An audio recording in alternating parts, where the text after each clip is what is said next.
YouTuber मौसीकी कहानियों में आप सभी का स्वागत है। आज सुनेंगे मनोरमा पत्रिका की एक ऐसी कहानी जो हम सबके जीवन में कभी न कभी घटी ही होती है या घटती रहती है। दरअसल विवाह के बाद महिलाएं जब अपने मायके जाती हैं तो उन्हें बहुत कुछ सोचना समझना पड़ता है, क्योंकि उनके माता पिता का ये घर अब उनका नहीं रहा। और इसी सब बातों को चित्रांकित करती है शशि प्रभा शास्त्री जी की ये कहानी, जीना यहाँ मरना यहाँ। तो ज़्यादा विलंब ना करते हुए सुनते हैं ये खूबसूरत सी कहानी, जो कि आधारित है शादी के बाद किसी काम से अपने भाई के घर गई एक बहन की। ऑपरेशन ठीक न होने पर उसने दिल्ली जाने का फैसला कर लिया था। वहाँ योग्य डॉक्टर हैं, कम से कम वे ये तो बता देंगे कि गलती कहाँ हुई है और अब इस गलती का भविष्य क्या होगा। दिल्ली में कई परिचित थे, पर पैर पेट की तरफ ही मुड़ते हैं, सो उसने भाई की दहलीज को ही जाकर खटखटाया था। भाई भावज अपने पारिवारिक दायित्व से निवृत्त हो अकेले ही अपने 2 तल्ले मकान में रहते थे।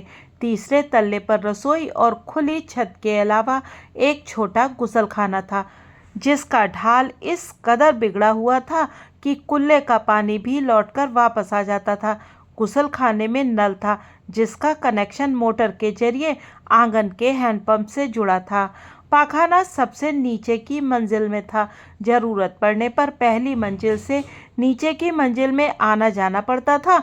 और भी कई तरह की असुविधाएं थी, पर बहन को देखकर भाई भावत जिस ममत्व से ओतप्रोत हो गए थे, उसने उसकी यात्रा के कष्ट और भावी असुविधाओं को एक क्षण के लिए एकदम भुला दिया था।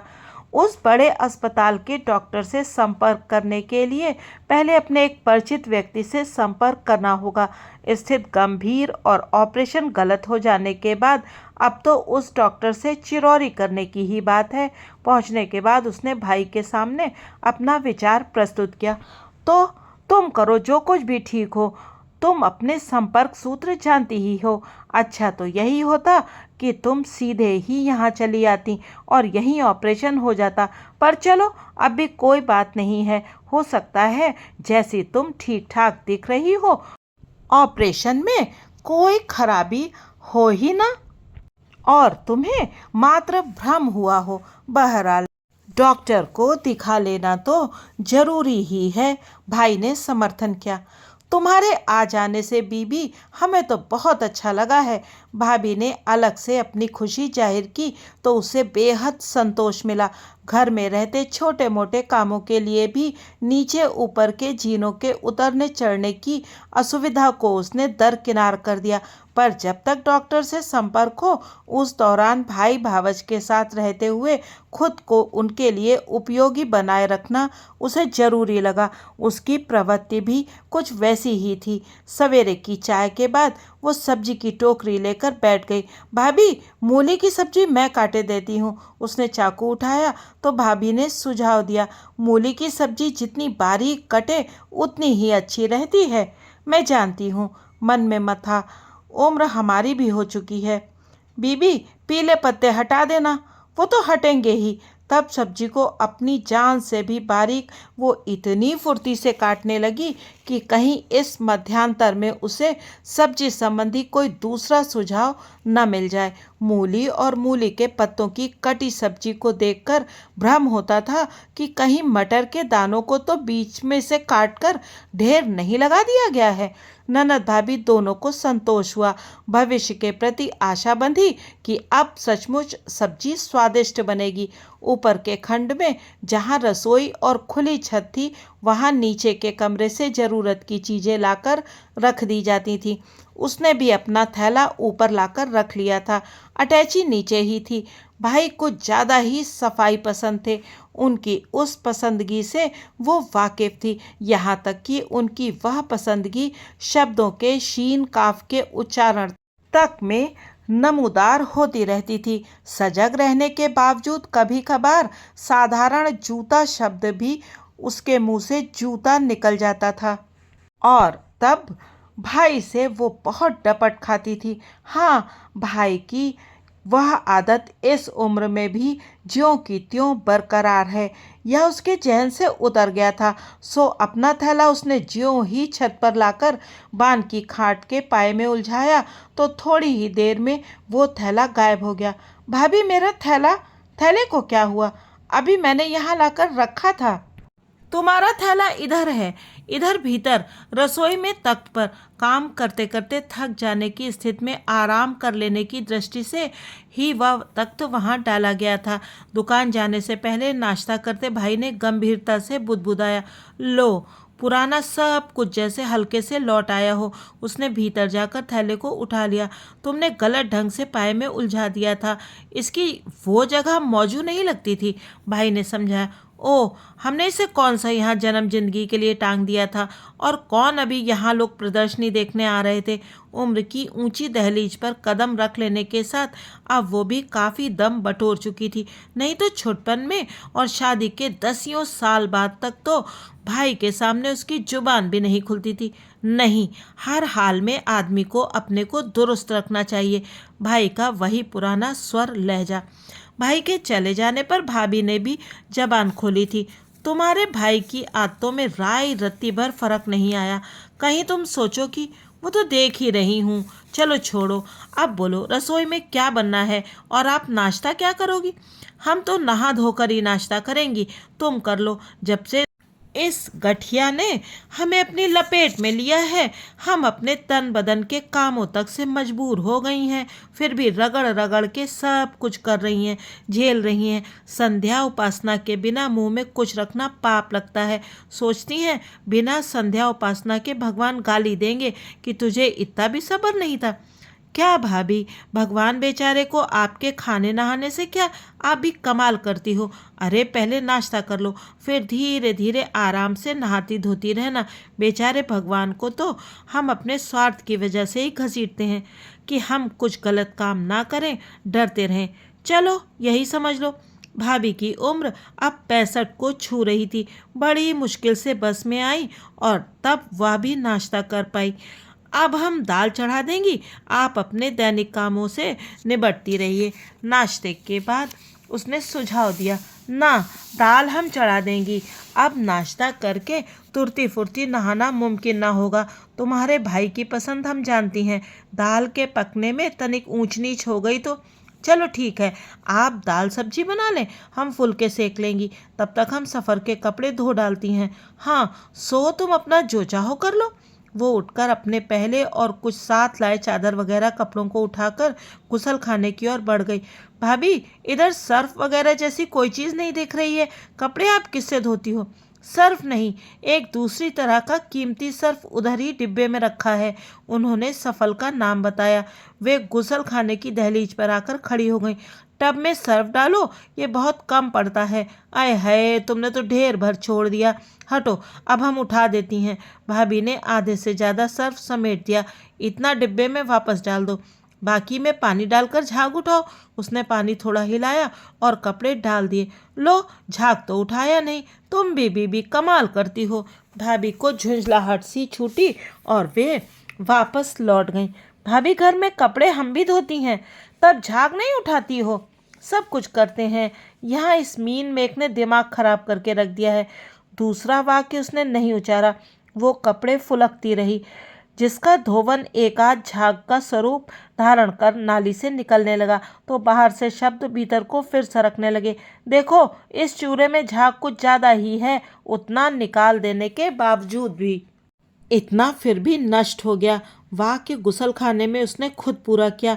लगा 4-6 दिन के लिए आई थी, कपड़े ना ही धोती तो। बीबी, गुसल खाने के ढाल को तो तुम जानती ही हो, नहाकर जरा पानी सूत देना। हम तो दिन में 70 बार यही करते रहते हैं।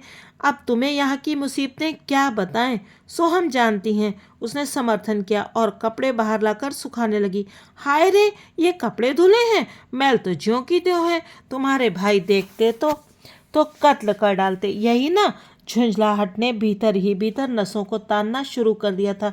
कल तुम्हारे भाई कपड़े धोएं तो देखना तुम, हम धोएंगे। और क्या, जब से हम अपनी बीमारी की वजह से कमज़ोर हुई हैं तब से भाई ने घर की कई जिम्मेदारियां उठा ली हैं। नहीं तो तुम्हारे भाई तो रुमाल भी नहीं धोते थे, और नहीं तो अब तो उन पर काफ़ी कुछ बोझ आन पड़ा है, पर सब कुछ वे खुशी खुशी करते हैं। कहते हैं जिंदगी भर तुमने हमारी सेवा की तो अब हमारा फर्ज भी तो बनता है। हंसते हैं, भगवान कहेगा तूने इतनी बड़ी जिंदगी बीवी से कपड़े धुलवाए। भाभी पोपली हंसी हंसी थी, मन में डरते हुए वो भी हंसी थी। हे भगवान, कल कपड़े धुलेंगे तो क्या होगा। फिर भी कल को भूलकर वो आज में लगी। अब भाभी आप तो हमें कुछ करने ही नहीं दे रही हैं। चलिए हम अपनी निटिंग ही कर लें। शानू की बिटिया का पुलोवर डाला था तनी। हाय बीबी, तुम इतनी बीमार धरी हो और तुम्हें अभी बुनाई से फुर्सत नहीं मिली। फुर्सत की बात क्या है, तुम तो हमारी खाली न बैठने की आदत को जानती ही हो। जो कुछ करो अपनी देही और अपनी तंदुरुस्ती देख के करो। नित्य कर्म और संध्या उपासना से निबटकर भाभी फुलके सेकने लगी थी। हमारे लिए भाभी बस एक ही बनाना। क्या, एक फुलका तुम अपना सेकोगी? भाभी के हाथ का अच्छा नहीं लगता। भाभी के कानों ने धोखा दिया था। अपनी तारीफ सुनने के लालच में उन्होंने एक दूसरा वाक्य भी बना डाला। उसका मन नहीं किया जवाब दे। उसने अनसुनी कर दी और बुनती रही। फुलके सेक कर कटोरदान में बंद करती हुई कांकती कराहती भाभी बाहर आ बैठी। इस तरह निपटाती हैं हम घर का काम। अब न ठहू, ये नौकर है शीतल। उसी पल नीचे से आए गुड्डू से नौकर की ओर संकेत करते हुए उन्होंने फुसफुसाया, दुनिया भर का करते हैं। इसके साथ अपने बच्चे की तरह इसे पढ़ने भी भेजते हैं। सुबह की शिफ्ट में जाता है, सुबह भी ढेर ठूंस के जाता है, लौटता है तो फिर तुरंत रोटी चाहिए इसे। तब कहीं दुकान जाता है और अपने बाबूजी को रोटी खाने भेजता है। 4 बजे तक ये खा पी कर आराम करके फिर दुकान जाते हैं। तब तक या उधर दुकान पर रहता है, लौट कर बस बर्तन मांजता है। अलबत्ता पर तुम नखरे देखो तो हम दोनों जनों को चावल मना है, पर ये आए दिन कहेगा मुझे तो पुलाव चाहिए। अब भाभी आपके पास है तो अपनी पसंदगी इच्छा आप ही से तो प्रकट करेगा। वो सब ठीक है, पर कोई पिक्चर नहीं छोड़ता।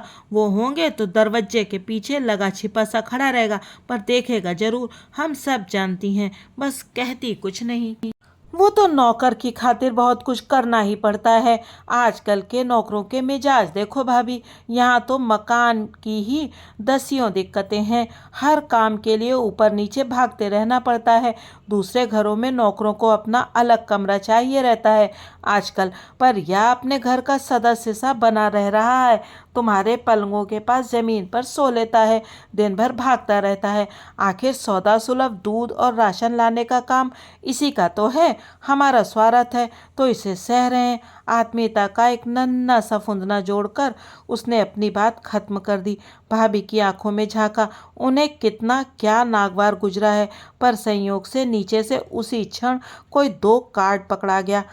लो जी, आपकी डाकिया अभी फेंक गया है। भाभी उसमें उलझ गई। लो, ये आ गया शादी का कार्ड। 21 रुपए का खर्चा और आने जाने की तवालत सो अलग। दूसरे सादे कार्ड पोस्ट कार्ड को उन्होंने एक तरफ सहेज कर टिका दिया। अब ये निमंत्रण पत्र ही उनके ध्यान का केंद्र बन गया था। सो तो है, पर तुम्हारे भाई साहब कार बेकार के हर कार्ड पर 11, 21, 51 फूकते रहेंगे। कहेंगे मन में भाव है तब न भिजवाया उसने। और अब तो बेटियां सब ब्याह गई हैं, अपने बाल गोपालों का वो करेंगी जो कुछ करेंगी। सो तो हर जगह है, यही दशा हमारी भी है। अब तो कहीं से बेटी बहू से भी कोई उम्मीद नहीं है कि हम कुछ करेंगी और किसी को बुलाएंगी। भाभी की टिप्पणी के साथ उसने अपना जोड़ लगाया। समान दुख से शायद उन्हें कुछ सांत्वना मिले, पर वहाँ लेने देने का सिलसिला एक दूसरे दुआबे में फैल चुका था। अब लेने देने की बात ना पूछो। इतना करती हैं हम लड़कियों के लिए कि जब जिसके घर जाएंगी उसके बच्चों के लिए क्या क्या नहीं ले जाएंगी। तुम जानो, हाँ दामाद हमें इतने अच्छे मिले हैं, हरदम टोकेंगे अम्मा आप तो इतना करती हैं, हमें कुछ करने ही नहीं देती। अब बीबी तुम जानो, हमें तो करना ही है। सोचती हैं जितना कर सकती हैं कर दें। बच्चे घर आते हैं तो कभी तो उल्टा सीधा ये फेंकेंगे वो फेंकेंगे, चीनी फाँक फाँक कर डिब्बा खाली कर जाएंगे। जो कुछ कहेंगे हम वही बनाएंगी, घर में नहीं होगा तो चीज़ बाजार से मंगाएंगी। अब तुम जानो, चाट जैसी चीज़ तो हमसे घर में बनती नहीं, सो वो हम बाजार से मंगवाएंगी तो सब खुश हो जाएंगी। हमें तो इसी में खुशी है। ऐसा ही होता है। उसने बात को छोटा किया, अपनी आप बीती को नहीं जोड़ा। मन में झुंझलाहट छूटी। अपने बच्चों के लिए सब यही करते हैं और बच्चे भी हर जगह इसी तरह ऊधम मचाते हैं। बाकी हमें किसी के यहाँ जाके रहना अच्छा नहीं लगता। हम भले, हमारी ये झुपड़ियाँ भली, अपनी दुख पीड़ा में भी हम कहीं नहीं जाती। अब वह तो हमें इधर बोझ बनने के लिए आना ही पड़ा। उसने मन में पलटा, कहीं उसके संदर्भ में ये व्यंग्योक्ति तो नहीं? शायद नहीं ही थी। वह भी तो तन मन धन से इतना कुछ कर रही है, फिर भी भाभी की कहन सुनन से वो ऊब उठी थी। ऊब के साथ आक्रोश की एक नन्ही सी झालर उसके बोल में जब तब प्रकट हो ही जाती थी। जब जब आती है वही पदावली, वही बातें, वही सोच। सोच में रत्ती भर घटत बढ़त नहीं। अब भाई आते होंगे, हम बाहर छत पर खाना उठा लाएं। उसने अपनी सेवा प्रस्तुत की। सब्जियां दाल सब लाना पड़ेगा। वो तो लाना ही होगा। जब खाना बाहर होगा तो चीज़ें तो आएंगी ही। मैं सब कुछ बाहर लाने की पूछ रही थी, सिर्फ एक चीज़ के लिए नहीं। उसके स्वर में बहुत बेमालूम सी तुरसी थी। बड़ा रोष या झुंझलाहट वो कैसे प्रकट करे और क्यों प्रकट करे? उसे अभी कितने दिन गुजारने हैं वो खुद नहीं जानती। भाई के आने पर सम्मिलित भोज हुआ।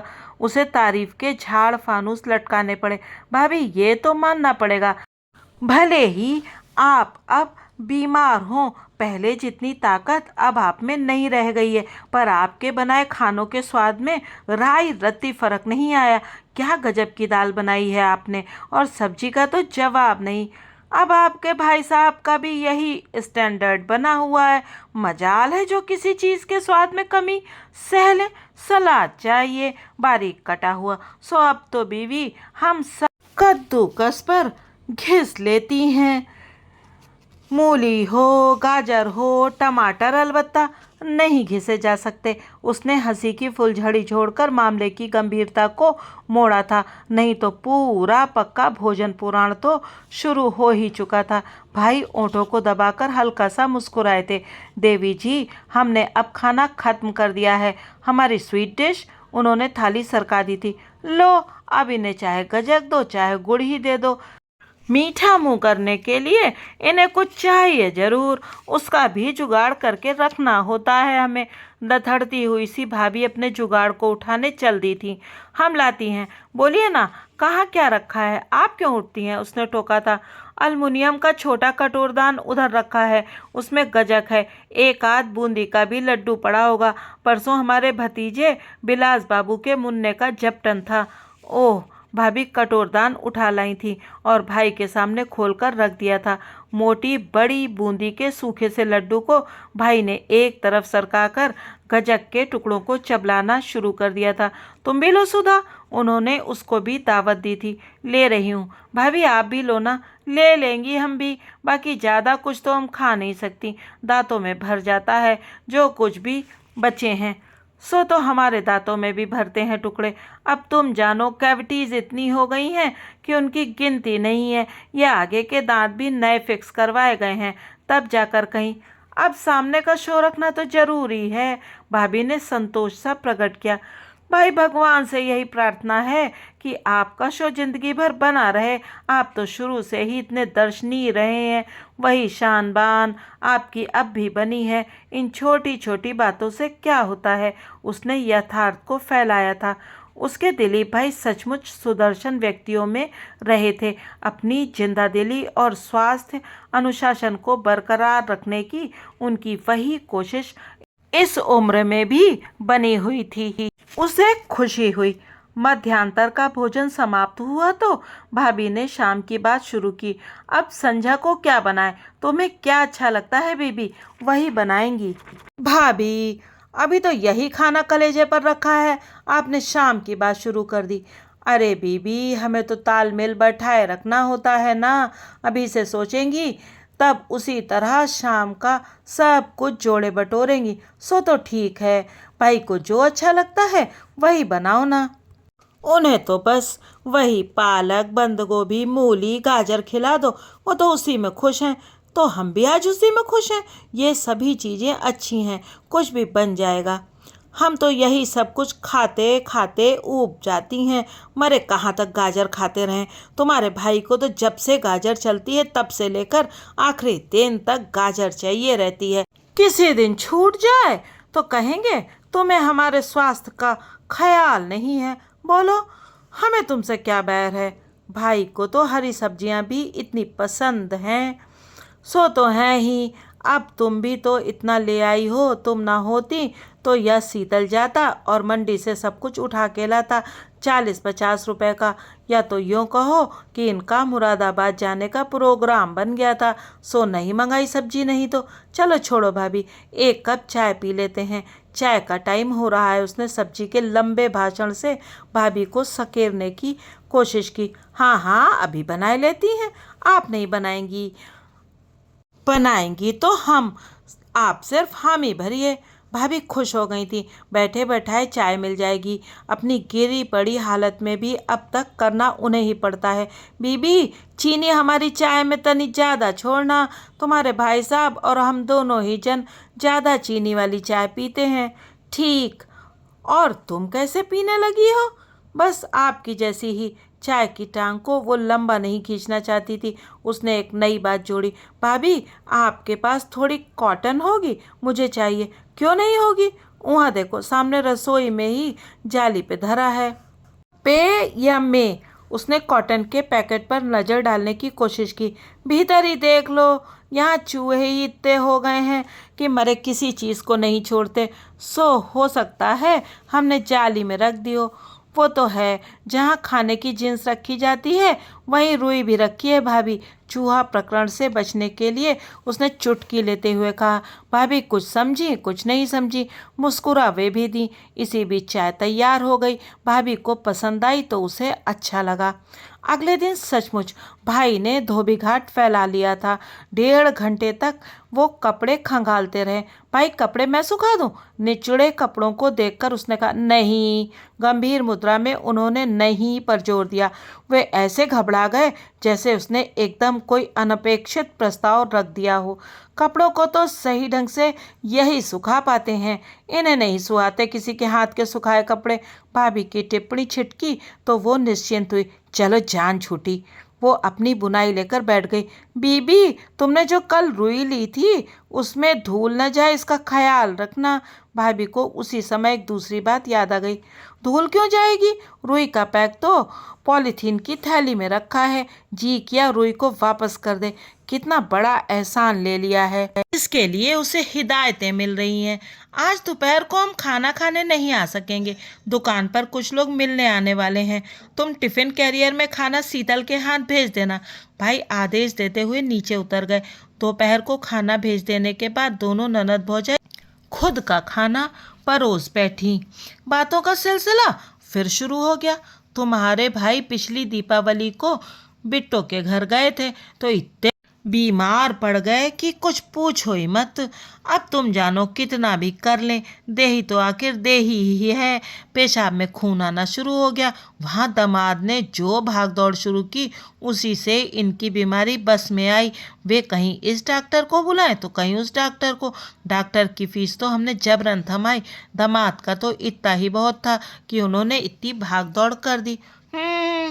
बवासीर का ऑपरेशन हुआ तो सब दामाद, लड़कियां, बच्चे अस्पताल में मौजूद। एक नहीं छूटा भैया।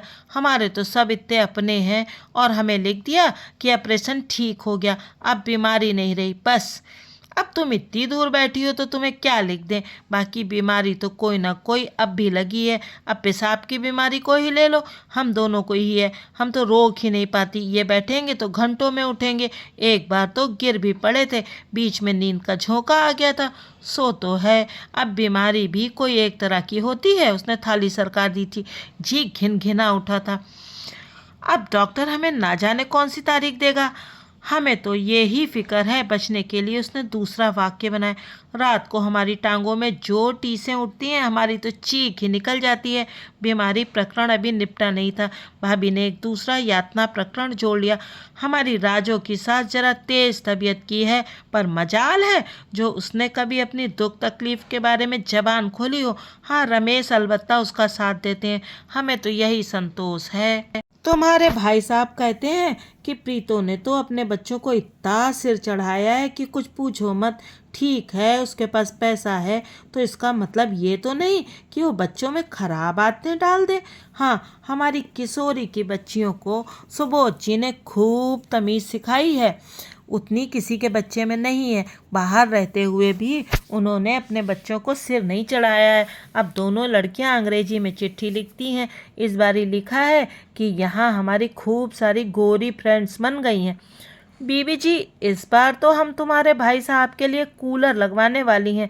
कूलर कितने में लग जाता होगा और कौन सा कूलर ठीक रहेगा? चटापटी उन्होंने एक दूसरी बात शुरू कर दी थी। उनकी बातों का अंत होने पर ही नहीं आ रहा था। अब भाभी, हम पहाड़ पर रहने वाली, कूलर वगैरह क्या जाने। हाँ, हम तो अब प्रीतो से ही पूछेंगी, उनके यहाँ तो एयर कंडीशन भी लगा है। हंसी तो तब आती है कि जब वो लोग एयर कंडीशन लगाएंगे और फिर कंबल रजाई ओढ़ ओढ़ कर सो जाएंगे। उसे लगा वो पागल हो जाएगी। उसने बात फेरी, आज के अखबार में जीबी रोड पर के कोठों की बात लिखी है। ये जीबी रोड कहाँ है? भाभी ने अखबार उठाया। मोतिया उतर आया है हमारी आंखों में। तुम्हारे भाई साहब हमारा चश्मा लगाए फिरते हैं, तो हमसे तो पढ़ा ही नहीं जाता। आपका चश्मा भाई के लग जाता है, पता नहीं कैसे। ये तो हमारा लगा लेते हैं, हम इनका लगाती हैं तो झर झर पानी गिरता है हमारे तो। पर भाभी, आप पढ़ तो बखूबी लेती हैं। वो कैसे? धूप की रोशनी में पढ़ लेती हैं। उन्होंने जीबी रोड की खबर पर नज़र दौड़ाई। नाबालिग लड़कियों को यहाँ बालिग बनाया जाता है वगैरह। हाय राम, आजकल क्या क्या कर्म होने लगे हैं। हमारे ज़माने में तो लड़कियों को लड़कों की फ़ोटो भी नहीं दिखाई जाती थी। तुम्हारे भाई साहब की फ़ोटो गई तो हमारे मझले भाई ने अलमारी में ताला डाल के रख दी थी। सो अब हम कहती हैं कि हमने तो तुम्हारी तस्वीर भी नहीं देखी थी। विदा के वक्त भाभी से बोले, फ़ोटो इसके साथ रख लेना। हमने कहा, अब हम क्या करेंगी फ़ोटो का? भाभी खिलखिलाकर हंसी थी। आज की लड़कियों को देखो तो। वही तो भाभी, आज की ये लड़कियां आपकी तरह 50 साल की अपनी गोल्डन जुबली नहीं मना पाएंगी। इनकी शादियां तो उससे पहले ही। क्यों, हमारी लड़कियां नहीं निभा रही हैं? बात फिर लड़कियों पर आकर जुड़ गई थी। इस बार गला निकालना मुश्किल लग रहा था। खुद भाभी ने ही जान छुड़ाई। उनके जहन में एक नई बात रेंग आई। बीबी, बहुत सी औरतें साग बनाती हैं तो मिक्सी में पीस डालती हैं, हमें तो वो चटनी से साग अच्छा नहीं लगता। हम तो सिल पर धरेरती हैं, सो साग गाढ़ा गाढ़ा तो बनता ही है, स्वाद भी होता है। हाँ, ये तो सही है, हम भी सिल पर ही पीसती हैं। कभी कभी सब कुछ भूलकर वो एकदम से रस लेकर बातों में शामिल हो जाती है। सहसा वो चेतती है, अरे तू तो फिर बसने जा रही है। तब रूखापन तो नहीं, पर तटस्थता का बानक भीतर ही भीतर बांधने लगती है। पर वो संभव कहाँ हो पाता है। उस दिन अचानक भाभी ने भाई यानी अपने पति के प्रति अपने प्रेम का परायण करना शुरू कर दिया। तुम्हारे भाई साहब की परेशानी हमसे देख ही नहीं जाती। हम तो इन्हें टेंशन से बचाने की कोशिश करते रहते हैं। इधर मकान के नीचे के घर में मशीनों का शोर होता है, वो शोर ख़त्म होता है तो रेडियो, टीवी, वीसीआर लग जाते हैं। ये सुन सुनकर परेशान हो जाते हैं। हाय इतना शोर। हम इन्हें समझाती हैं कि तुम जिंदगी से समझौता करना सीखो। बियाबान में घर होता तो भी मुश्किल थी। चोर चकार का डर अलग, बाजार हाट दूर, अपने मिलने जुलने वालों से हट कर रहना होता। और फिर तुम सोचो, जो मिल रहा है या तो हम भुगत रहे हैं, भगवान की ही ओर से तो हमारे लिए लिखा है ये सब। तब काहे की चिंता और काहे की फिक्र। भाभी उस समय उसे बहुत समझदार लगी थी। अभी वो सोच ही रही थी कि भाभी ने अपनी समझदारी का एक दूसरा प्रमाण पेश करना शुरू कर दिया। तुम्हारे भाई साहब को हमारे हाथ की बनी चीज़ ही अच्छी लगती है। आज हम सोच रही थी कि मूंग की दाल में पालक डालेंगी। पर जब इन्होंने कहा कि हम दलिए के साथ दाल खाएंगे तो हमने नहीं डाला। सोचा अब पालक नहीं चलेगा, सादी दाल बना ली। वो तो बहुत अच्छा किया, उसने तारीफ की। अब हमारी देही में दम नहीं है बीबी जी, पर हम करती ही रहती हैं अपनी देही का दुखड़ा। भाभी ने शायद दूसरी बार रोया था। लोग कहते हैं तुम्हारी जैसी हिम्मतवर औरत नहीं देखी। अब तुम जानो बीबी, अगर हम हिम्मत ना करें तो हमारे घर के काम कोई दूसरा कर जाएगा। बस हम दोनों जन थोड़ा अपनी देही का ख्याल रखते हैं। इन्हें तो हमेशा हम दूध में बोर्नवीटा मिला के देती हैं। हम तो बोर्नवीटा नहीं लाती, जम जाता है। उसने बीच में ही बाधा दी और एक नई मुसीबत मोल ले ली। ये बोर्नवीटा माल्टोवा सब एक ही होते हैं बीबी जी, सब जमते हैं। भाभी ने समझाने की कोशिश की। उसका मन किया सिर पर दुहत्तड़ मार ले। बॉर्नवीटा से उसका मतलब इन्हीं सब चीज़ों से था। भाभी समझी वो बॉर्नवीटा के अलावा कुछ जानती ही नहीं है। हे ईश्वर, तू ही मालिक, उसने कहना चाहा। फिर सोचा अभी तो डॉक्टर से मिलना भी नहीं हुआ, सो फिर जबान लपटाकर बोली, भाभी एक बात मानने की है, भले ही सालों बीत गए हैं पर आपकी देह में वही नरमाई और वही कशिश अब भी है, वही गुरापा।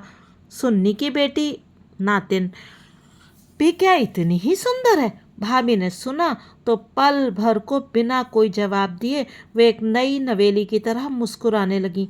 उसे राहत मिली कि गाड़ी अभी ट्रैक पर ही है।